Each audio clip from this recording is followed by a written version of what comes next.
Welcome back to Bear Down, part of the Coach Steve Show, where we talk about everything Chicago Bears. We're off our own bye week from talking about the Bears.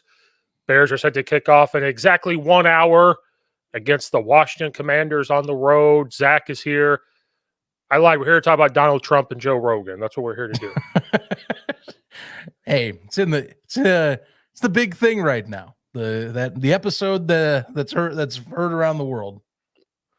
Yeah, so we're not even going to talk about the Bears. I lied. It is Bear Down, but we're going to talk about Joe Rogan and Donald Trump in that podcast episode about how amazingly done it was, how beautifully done it was. No, I'm just kidding. The episode I haven't watched yet, but I am intrigued to watch. Just give me 3 hours to sit down and use of my day. That won't be used after the show, by the way. That's why you gotta drive. Be driving and listening to it. That's what I do. I got plenty of places around Arizona. I'll find some places. Don't worry. Figure out what's going on tonight. But no, really. We're back. Talk about the Bears. They're finally back coming off their bye week. They are 4-2. About to take on Washington Commanders that have turned around their football season. They are 5-2. They are 3-0 at home, which is a big stat to be 3-0 at home. I believe their quarterback is going to play. Mm-hmm. He's banged up with the ribs a little bit, but Jane Daniels is, I think, cleared to play today. So be curious to see how well he'll play because those ribs are nothing to mess with. You know, coming out of his last game and didn't come back in the whole time. Marcus Mariota had to get that 40-7 win over the Panthers last week. So do we think the bye week is going to help the Bears coming into this game? Do we feel like they could have kept playing and stay hot, or do you think they needed that little break? I think that for this, you know, you kind of discuss the bye weeks and like teams that are hitting their streak right now. You know, you wonder, hey, did you cool them off a little bit?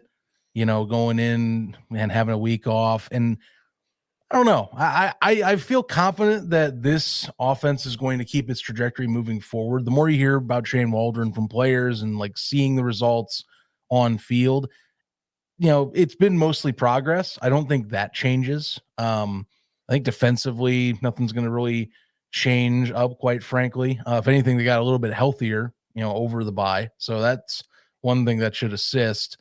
I'm not as for they're going to cool off. I think they should come out swinging. Question is, you know, is there any of that, you know, kind of like, oh, all right, well, gotta go play a game this week type of thing, you know? And it is the Commanders, which, you know, as you stated, and as we are double checking and confirming, ESPN's also reporting that Jaden Daniels will be playing today is what is the consensus right now, barring any setbacks in the pregame warmups. So, you know, it will be top rookie quarterbacks going at each other, just like it was billed, just like it was flexed for CBS today, why we're not seeing it, you know, right now, and why we're doing a pregame right now. So, yeah, I don't think they'll be as rusty. I think this feels like a different team, Steve. I don't think this is like last year where I would be worrying about that.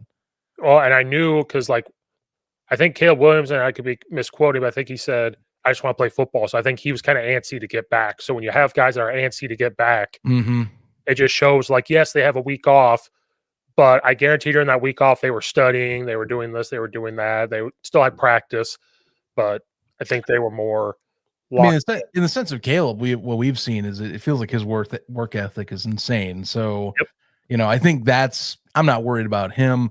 That doesn't make me worry about Shane Waldron. Again, it feels like as they have been learning who they are, Shane has been willing to adapt and adjust many aspects of his offense while still keeping some of what he likes to do that we saw in the early weeks of the season. So I feel confident that personnel and, you know, game plan wise, it should be there.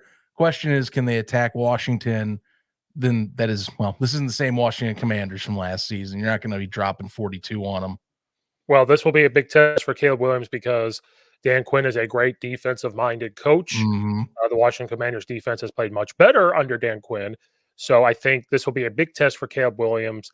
and trying to stay confident in whatever goes on, whatever they do on defense, however they move people, bringing pressure, different coverage looks, or whatever it is.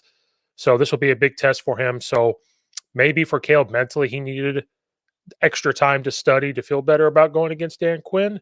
Um, is kind of what I feel like. But there are some key injuries for the Bears still on the defensive side of the ball. Uh, Brinsker still remains in concussion protocol. Kyler Gordon is banged up, so we may be out both really guys that are big time part of the defense. So missing them. How do we feel about missing some of those guys on defense possibly? Well, I mean, look, you just got to adjust where you can. That's the thing, and luckily Chicago depth wise has been doing, I think at least by Eberflus's standards, they've been doing a fantastic job kind of balancing depth is what I would have to say about that.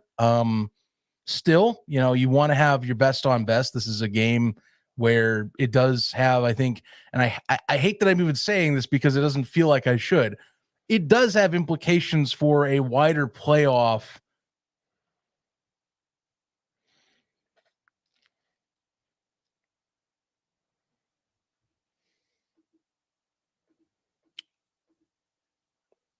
Oh, Zach, I think you froze in the middle of your rant. So I think what Zach was trying to say before we lose people watching it, because I think the internet froze, is that the Chicago Bears do have some depth that they could use outside of Brinsker and Gordon and keeping their defensive scheme the way it is. It just means other guys has to step up. Mm-hmm. And I think that puts a lot more pressure on the defense alignment to force some pressure on Jaden Daniels. That way they have time to make said plays in the backfield or the back end, not the backfield, the back end, to allow those guys to feel more comfortable. And they do have leadership still without Brinsker and Gordon back there, but it does, I think it is going to change the way he has to call defense a little bit. We saw it a little bit against the Jaguars without Brinsker out there. It changes just a tad. Without Kyler Gordon, it is going to change just a hair, maybe not as much man and all that other stuff, and keeping everything in front. I don't think they want Jaden Daniels to get some big pass plays. Mm-hmm. Jaden Daniels has been a running quarterback too a little bit. He can make some plays with his legs, both his ribs. I'm curious to see if Cliff Kingsbury lets him go run. But I think the Bears are going to try to keep everything in front of them like they've done all year, saying, hey, we don't want to give up the big pass play. We want to make sure everything is in front of us, and they just have to continue to try to sell it on the run. That's all they got to do, and to keep things in front. But without those two guys, it is going to change just a hair. Yes. No, absolutely. Look, Gordon, just double checking that one in particular. Now, I know Brisker's dealing with the concussion since the Carolina matchup, so that you got to take as much time as possible. And again, they short things up previous matchup pretty well. They have some really good depth in the safety position, so that's what's nice. What kills me with Gordon though is you lose a versatile spot at nickel. That Gordon is fantastic at blitzing and doing run defense. And I'm not saying the Commanders are going to be giving the rock to Brian Robinson or at all times or whatnot, but that is something that I think you got to keep an eye on, is that, that's a player that I think can also help with contain if Jaden Daniels does get loose into that second level. Sure, he's dealing with the soft ribs right now, as I'm going to call it. But that being said, he's definitely going to take advantage of some spots when needed. And, I think that the run game is going to be vital to see how this game makes or breaks it for Chicago. Again, we've talked about it. Chicago's not dreadful at run defense. They do well enough to slow teams down, force them to play their game, and then play into the secondary where that's their bread and butter. Is you have Tyreek Stevenson, and you have Jalen Johnson on the outsides that have done an excellent job this year keeping guys locked in and locked down, which Johnson's going to be covering most likely Terry McLaurin, and then you're going to have Stevenson out elsewhere and out and about. So, what's been great is they've been able to kind of contain the run enough to where you can get the pass more focused on and play their game. This week, Kyler, I think, being out, it almost makes me wonder how much looser that run defense is going to be.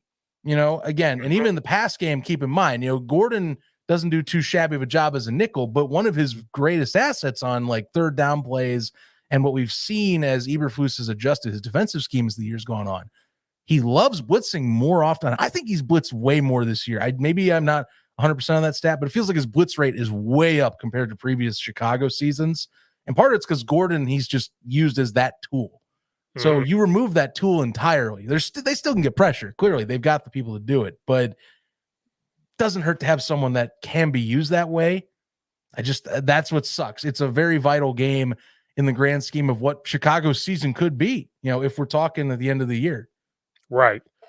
That's what I'm afraid of. But if Jane Daniels is not going to be running as much, leading rusher, 372 rushing yards. He's the second leading on Washington. So if him being hurt eliminates that, and you only got to sell out on the running backs, maybe it does help a little bit without having Kyler Gordon in them. But again, I think that's why they'll have to adjust to maybe more zone coverages, more that type of stuff to keep everything there where they're allowed to do that. Cliff Kingsbury is going to be motivated because he was asked the question, what was it like interviewing for the Chicago Bears offensive coordinator? And he said that he refused to comment on it. So maybe he has a little bit rough spot there. I guess somebody asked him and he was basically like, he was going to talk about it. Then he's like, pretty much. He's like, I'm not going to say anything. Okay. whatever he wants to do, I guess. I mean, hey, Chicago, honestly, maybe it could be something where it's like, look, Chicago's never had much successful offense and they didn't talk to me, grovel, whatever. He's got more of an axe to grind with Arizona, clearly, and he did that already. So, yeah, I don't know. It was kind of weird how they asked him that, and then he didn't want to answer it. I don't know, just something like that. Whatever. That's funny. I know he's kind of like on a revenge tour right now for his own rep, but like that's just funny to me. Oh yeah, I thought it was hilarious. Again, I was one of those people that wanted to hire him as an OC, and we didn't. But it's working out so far for both teams to have Shane Waldron and Cliff Kingsbury over at Washington. But they do have to sell it on the run. But I think it's just Brian Robinson Jr. at this point. I know Eckler's on the team now, has 188 rushing yards, but Brian Robinson Jr., 6 touchdowns. Jane Daniels has 4 rushing touchdowns. So I think if Jane Daniels does take off, we have to have some big hits on him to make him think twice about running the football. They throw the ball around to a bunch of different people. McLaren has catches. Zach Ertz has some catches. Eckler, he doesn't have a lot of rushing yards. He has 201 receiving yards. So what Cliff Kingsbury does is he takes the air raid philosophy, and people think it's just always throwing the ball, which it can be, but another part of the air raid philosophy is multiple people touching the football. That's what Leach believed in. Even though he was doing it with passing, he believed in putting people where they can make plays and getting the ball to very many different people, because if you give the ball to very many different people, you become quote unquote balanced, and it's harder on the defense to say, I wonder who we're going to this time. And so that's what Washington has done a very good job of this year. So the Bears, without 2 of their main guys on defense, that's going to be the key, is how do you contain all of them with the unique formations, the unique runs, the passes. Jane Daniels is confident. He's tall. He can see over the line and make those plays. It's going to be very unique to see that. I think that Montez Sweat's going to be on his little revenge tour here today. A lot of people are picking him to have a big game, and I hope he does. But it is going to be quarterback pressures. You're dealing with a rookie quarterback who is not 100%, and you get some big hits on him. Can you get him to move around? Can guys then lock up on the receivers in a scramble drill? So I think a lot more pressure on defense today than offense. I think offense has to keep moving forward, but this will be one of those games where defense is going to have to step up, and they're going to have to make, when you're out those 2 guys, other guys on the defense have to make plays to make up for those guys. So I think the defense is going to have a big game, and that defensive line today has to be the day where you get the most quarterback pressures you've ever had, I think, in order to make this very competitive. Oh, they're definitely going to have to. And again, I think this ties back to what we're talking with Kyler Gordon and having less. I mean, even Jaquan Brisker. As much as I praise how they filled in the secondary, like Brisker, one thing that he's great at that you can't, I would say, use and utilize as much. I feel like is they're both great at kind of being able to be more of a hybrid player. Back, they can go down into the box, they can come back out of the box. Having less, I think, potential in the blitz. It's going to rely on best. Who your top 4 hats are going to be tested a lot on one-on-one or 1 or 2-on-1 matchups. I bet Montez Sweat's going to get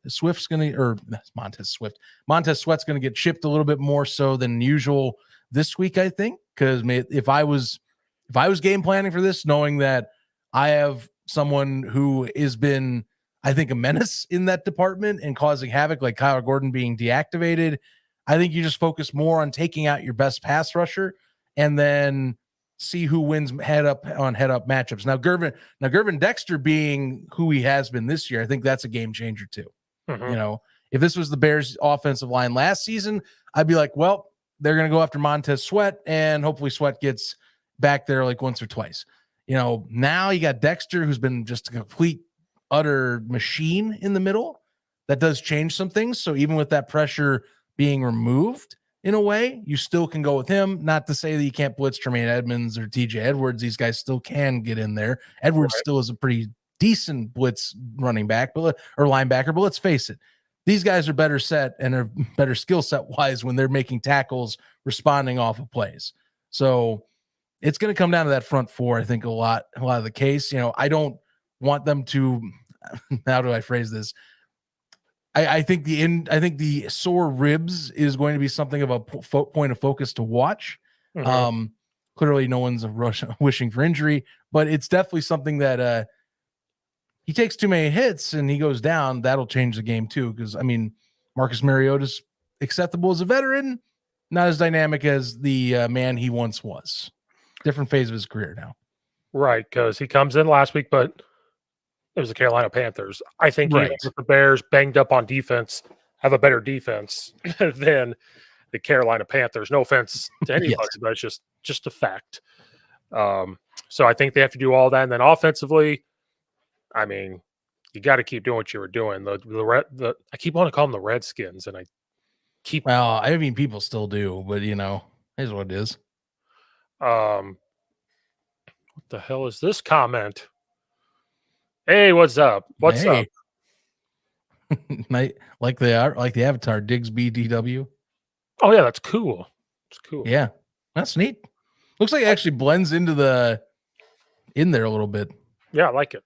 But the Commanders, not the Redskins, give up 187 rushing yards and they give up almost 5 yards a clip, 4.9 yards per rush that they give up.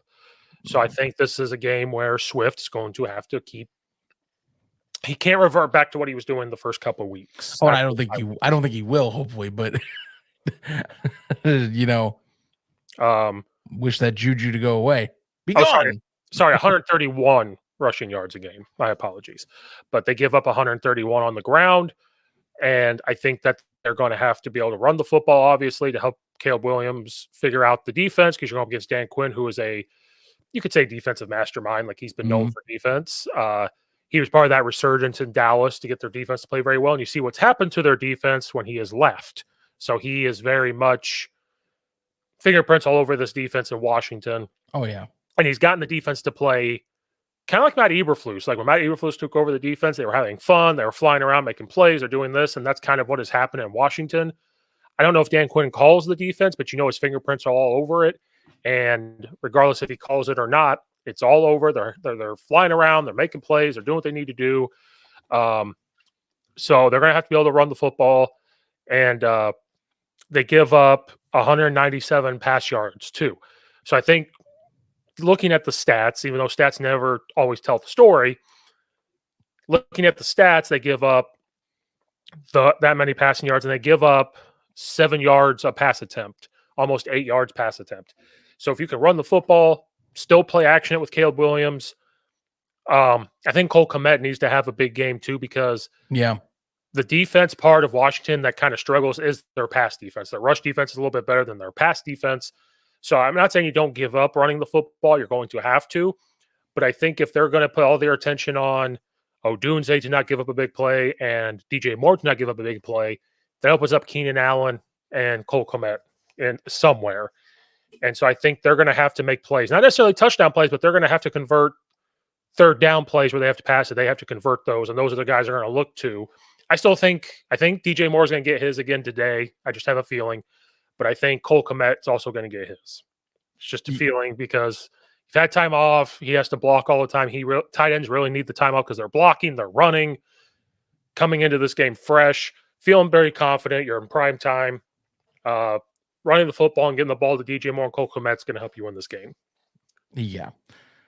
Washington, I think they'd be more concerned, honestly, if I was them, about not letting DeAndre Swift take over, not to say that Chicago is that one dimensional, but as we've seen with the Bears, you get the run game going, the pass opens up. That's like it's a classic offensive trope anyway. But that is something that has changed in recent weeks as they've been able to push downhill and get more ease up to the second level with DeAndre Swift. And I do wonder if that is something they're going to target a little bit more and then focus on, okay, we're going to play our best guys out there, see if our pass rush can get home, you name it. And that I'm going to be keeping an eye on that in particular is what I'm seeing. Besides that, honestly, it's funny because on the flip side of this whole thing, I'm looking here and, Chicago, I started out saying defensively, Chicago's run defense hasn't been doing great. Now, credit, they've had a bye week off, but again, 25th in the league, not too shabby, as well. The yards after carry also, they're not doing too bad either. So middle of the pack. Actually, both these teams are kind of middle of the pack in that department is the thing. No, I feel like for some reason this is going to be a running game first and maybe a pass gets to put to the wayside at some point second. Yeah, I would just if their weakness is the pass game, you're going to have to pass the ball, but I hope it's not, hey, Caleb, throw the ball 50 times. I just think they have to take advantage of it. So you start running the ball, play action, a rollout, a quick pass, stuff like that. Mm-hmm. That's where I think they can take advantage of it. Bobby Wagner is still playing. He's on their defensive linebacking core. Yeah, he looks youthful. Any highlights I've seen of him, he looks like he hasn't aged a day. So they're going to have to be able to get to him and block. And they like having him because he's a leader. That he can put guys in the right spot and figure all that stuff out. I mean, he's leading the team in tackles. He has 36 solo tackles, and 26 assisted tackles. He has 2 sacks. Dante Flower has 4.5 sacks. So that's another guy, outside linebacker. They're going to have to be able to make sure he cannot get to Caleb Williams. 26 sack yards with that. So they total, the team has 19 sacks, and that's a lot. So the Bears' offensive line is going to have to be able to pass protect. They're going to have to make sure these linebackers cannot get to him. They're going to have to control the defensive line pretty well, and they're going to have to make sure, like, if they start stunting on you, which Dan Quinn is known for, he's known for bringing guys wide of the defensive ends. You saw it in Dallas. They're going to send their defensive tackle one way and one of those linebackers to the other, which is how they're getting sacks. And so the Bears, at the beginning of the year, were struggling with stunts. They've picked it up a little bit. So the offensive line cannot start off slow. Shane Waldron cannot get cute and go back to what he was doing with that bye week off and saying, okay, this is what we can start doing now because this is what I want to do. He needs to stick with what they're doing. The offensive line cannot start off slow. And Caleb Williams is just going to have to come out and say, I had a bye week. I've studied. I'm ready to go. And just continue to show that he's getting better. But I do think that if Caleb Williams has to throw the ball 50 times today, we're going to lose. I don't want to see that. And I think that's clearly, I think, as we've talked, I believe Dan Quinn's going to try and make it one-dimensional, make the young rookie focus on, on targeting the secondary and see if he can get back and consistently do that. Because again, if you let DeAndre Swift take over, then Dan will probably admit it. You just kind of open the floodgates, let anything happen. You allow Shane Waldron to get a little more creative and experimental. You can lean back on the run game if you want, if things aren't going your way. You don't want that. The Bears have thrived on that type of football when they've been good in recent years. And finally, they've gone back to that power run and more kind of utilizing, zone properly, as we've talked about. So you don't want that to be the case. Again, balanced attack's one thing. Focusing on making a team one-dimensional, I think that's a lot more better of a defensive strategy. And Dan Quinn, I think, will lean in that same thing for Chicago. Like I've talked here, I think you want to, again, you don't want Jaden Daniel just running and being a Justin Fields premium type of player. Credit, injuries be damned. As I have read from Adam Schefter, the team source he talked to is that he's a tough piece of shit, is what I have heard, or tough as shit, I believe is what he said. So, don't quote the first one. The second one I know is correct, not tough piece of shit. What the hell? But look, that's the thing. If that's the case, I think he's going to run for it.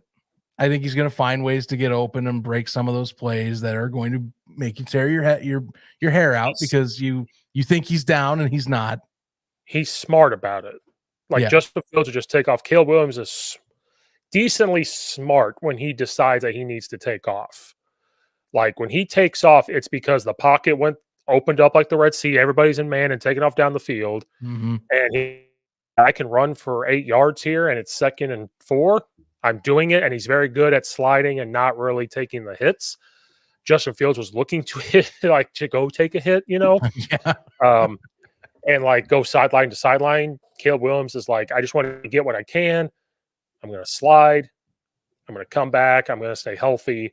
So, even though he will take off, I think, and I'd have to be fact checked on this because we live in a fact checked world. Yeah. Some of the highlights you see, I'm not saying Jane Daniels doesn't scramble and run and get plays, but there are some design QB runs for him. So they do use that athleticism to a strength, because there's a lot of clips of him doing power read stuff and he'll keep it and go. And there was a play where, because we wanted to steal it as a high school offensive staff, where it was pin and pull for the quarterback, because we have an athletic quarterback too. So we're hey, we're going to steal this play. So I've seen those type of things. So I'm really glad that we don't forcefully run Caleb Williams. That just kind of happens. And so that's why I know we're on offense right now, but that's why I'm very curious to see, are they going to do so many design runs with Jaden Daniels with his rib injury? Yeah. And if they don't, that takes away a big part of their offense. And so if the Bears figure out hey, they're not going to run him, we can really play what we need to play. Now I will put this hypothetical out there just so we can circle back to something that we saw under the Fields years. Is Cliff Kingsbury smarter than Luke Getsy? Because Luke Getsy is the man that would go, you know what? This QB, he was just out there. He's been getting just kicked the crap out of. Let's run him anyway. How about we do that, guys? Let's bring out this QB that has a messed up set of ribs or has been beaten up on his legs. Let's run him. I feel like that's going to work. I don't think I think if he's smart, he won't do that as often, if little to nothing. And you can realize Jaden Daniels has been a decent passer, but Cliff that's my benchmark. Is he smarter than Luke Getsy? That's all you need to know. I think Cliff Kingsbury is smarter than Luke Getsy because I know he called plays in college. Kyle Murray was pretty healthy when he had him, and so you'd have to go back and look at that. Mm-hmm. But maybe he gets so blinded by he didn't get the OC job at the Bears that he just he helped coach Caleb Williams. He was an analyst at USC, so it's I know. And there's a lot of talk that he was going to be the guy that got hired on to be that position this year. Yeah, so if Didn't happen. Now, if he lets that blind him, he might do it. But Oh, he's blind rage. I see. blind rage. But no, he's pretty smart. So that'll be another key factor is, well, number one, if you're Dan Quinn and you don't want him running the ball with Shane Daniels, you just got to say, hey, don't fucking run the quarterback like in the headset. Don't you do it. Don't even Cliff, think about it. you got two pretty decent running backs in Brian Robinson and in Austin Eckler. Don't be a hero here. Or actually, no, sorry. Don't be a villain. You have things that you can use. Just don't beat up my top prospect quarterback. So even if Cliff Kingsbury does do it, Dan Quinn can put his foot down and say, stop. Unless his ribs are better than what we all think. If they're better than what they are going to run them, right? This whole taking time off is probably, if it was precautionary, like he's actually fine. We just don't want to have something happen. So that's how hurt is he? If we see him getting run a lot in like the first half, you'll know that he's pretty healthy. So you got to watch him in the run game because he's your second leading rusher on your team, as is Caleb Williams on the Bears. He is the second leading rusher. But some of those are scrambles and stuff. So that's why I'm curious why Jane Daniels is the second leading rusher, but he does get more design runs than anything else. Caleb Williams' design runs are like inside zone where he just keeps in slides. Like, hey, we just need to get like 2 yards or something. Just set something up. Go. Yeah, there's no finesse or structure to those. That is just he just kind of reads how big the pocket opens up and he goes. Right. Or with like Justin Fields, they'd run straight like quarterback power and stuff like that. Like, hey, you got to run and get downhill. We're going to run QB counter. You got to run. Caleb Williams is not that guy. Can he move? Absolutely he can, but he's more valuable in your pass game. Justin Fields is more valuable in running the football than passing the football. Caleb Williams is totally different. But that's why I like Caleb Williams, because then there's that threat of any point in time he can take off. Like Justin Fields would have just taken off. Caleb Williams at any point in time is going to get you those yards. But right, and that's what we wanted to see in a quarterback, by the way. You know, look for the pass, but if it's obvious that there's a hole to go to, if it's obvious that you're gonna maybe get more banged up if you don't just get out of there, sure, take the run. Go ahead. I just don't want a guy that runs at first sight of daylight. That's all we wanted. That's what we're seeing so far. Right. That's all I ask. So I think, the Jaguars just made a game with Green Bay. Now it's 27. I've been following that one this morning, by the way. Like, impressive stuff. Yeah, I mean that one, Detroit. I don't know if you saw the not only the score but the box score. Oh yeah, I saw it. So 52-14, but get this: 85 passing yards from Jared Goff. Yep. And it wasn't like he had a bad day. He threw 12 of 15. They just didn't need him.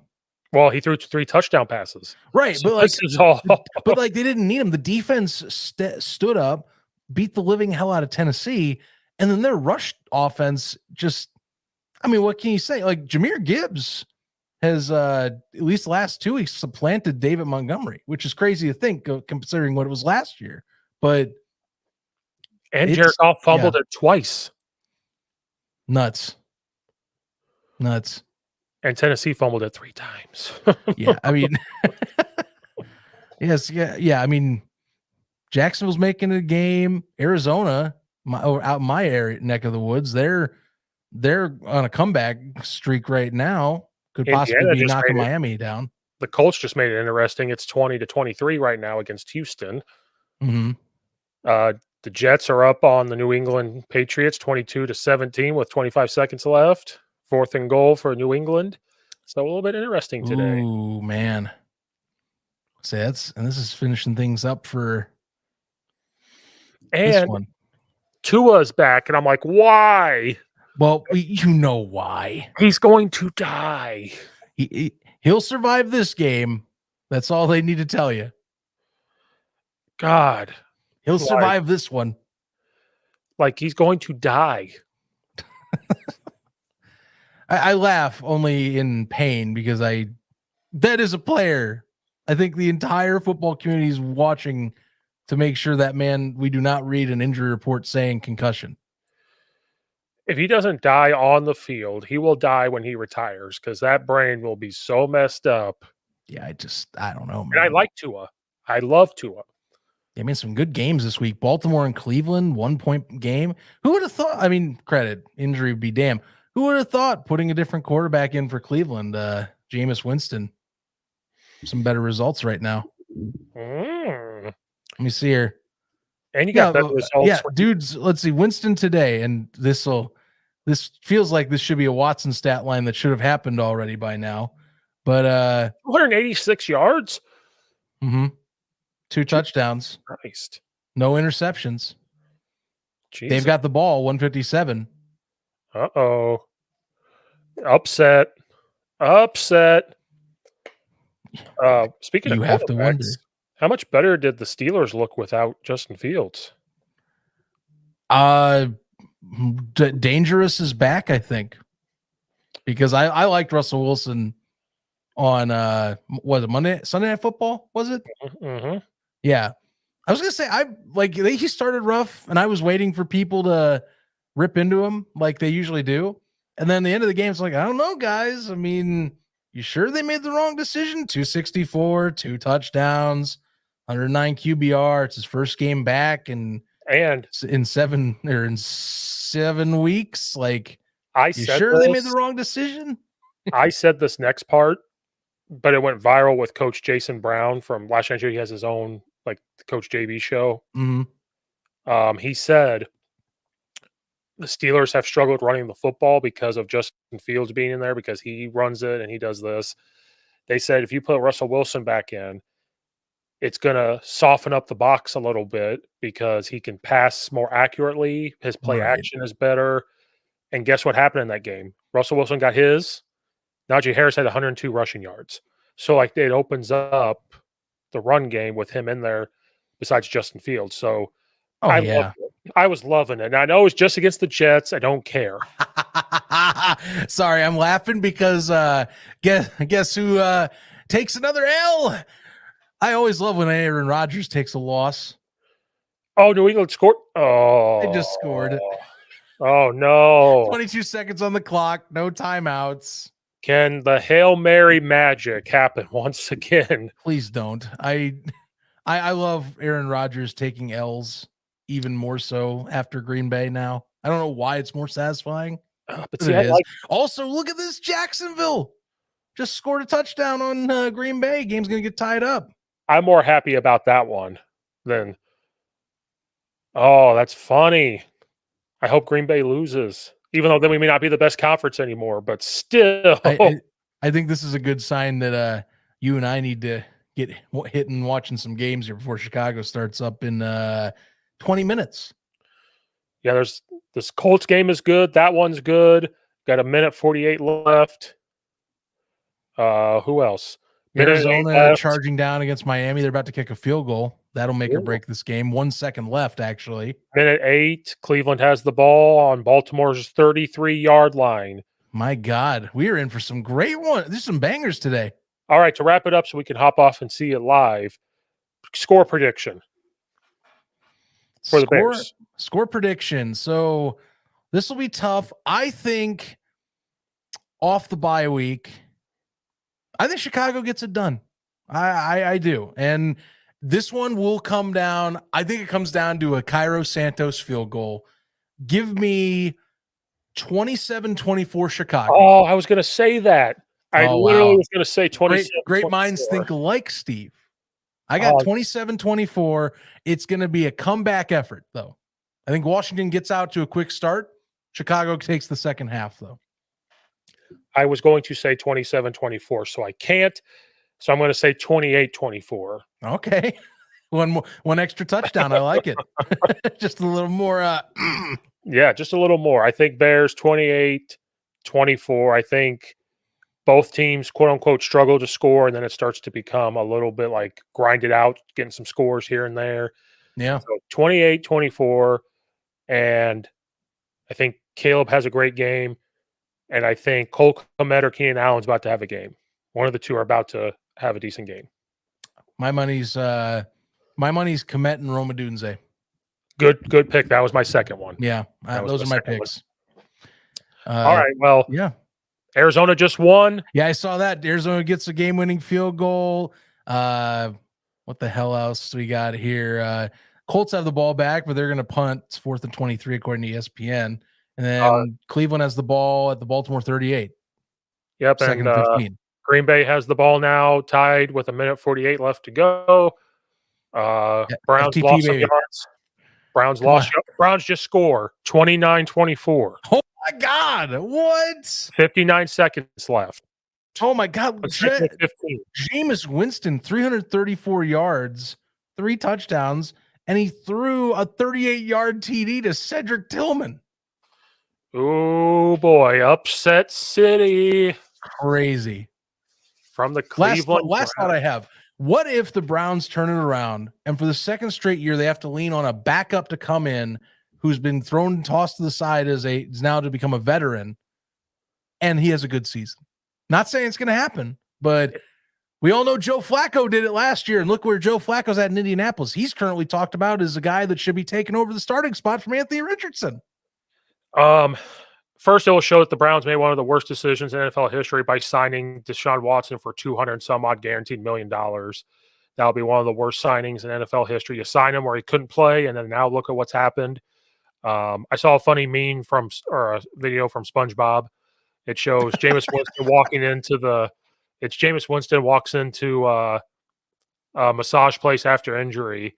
And it shows SpongeBob going, "All right, let's go." And then Patrick takes his shorts off and he goes, "All right, I'm ready." And then SpongeBob comes back and says, "Any particular why you took your pants off?" And that's just how Watson going into the masseuse thing. Damn. For the first time getting injured. So Rogers. Oh my God, that's wild. It's wild. Rogers officially takes the L. Thank you, universe. New England wins 25-22. Atlanta wins 31-26 over Tampa Bay. My God, the Browns. Good Lord. I know, dude. I can't believe that. I mean, Jameis Winston, has man. time. Baltimore has time. They got 59 seconds left. Right. It's still Lamar Jackson, but like 334 yards. But they only have one. They only have one timeout left. Good luck, Baltimore. All right, I'm gonna dip off so we can go watch this game. All right, thanks for everybody watching or listening. We're gonna try to do a post game after the Bears game today, the best we can. Zach's about to go watch football and do the Lord's work at a bar, like we all should. So, thanks everybody for watching or listening. We'll see you guys next time.